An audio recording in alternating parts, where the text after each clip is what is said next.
নমস্কার। প্রথমেই জানাই সবাইকে আমার তরফ থেকে প্রীতি, শুভেচ্ছা ও অভিনন্দন, অনেক অনেক ভালোবাসা। তো এর মধ্যে আমি কয়েকটা কথা বলবো, বেশি কিছু বলবো না।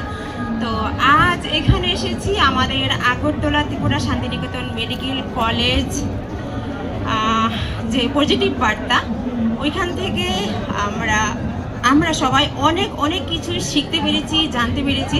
আরেকটা মূল্যবান কথা হলো, আমরা ত্রিপুরা শান্তিনিকেতন মেডিকেল কলেজ একটা উপহার আমরা মেনে নিতে পারি। এটা আমাদের সবার কাছে একটা বিশেষ উপহার।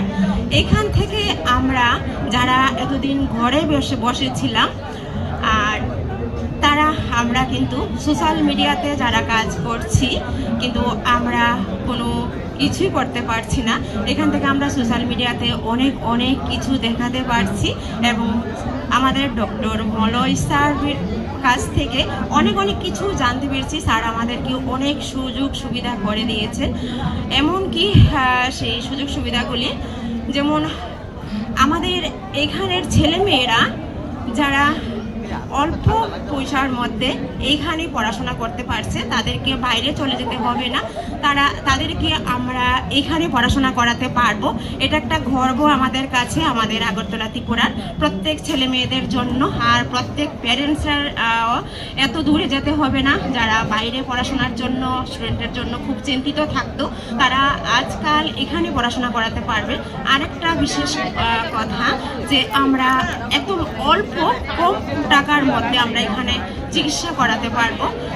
আর এখানে যারা ছেলেমেয়েরা শিক্ষিত, তারা এখনো ঘরে বসে আছে, তারা কিন্তু এখন এই ত্রিপুরা শান্তিনিকেতন মেডিকেল কলেজ থেকে অনেক সুযোগ সুবিধা দিয়ে যাচ্ছে।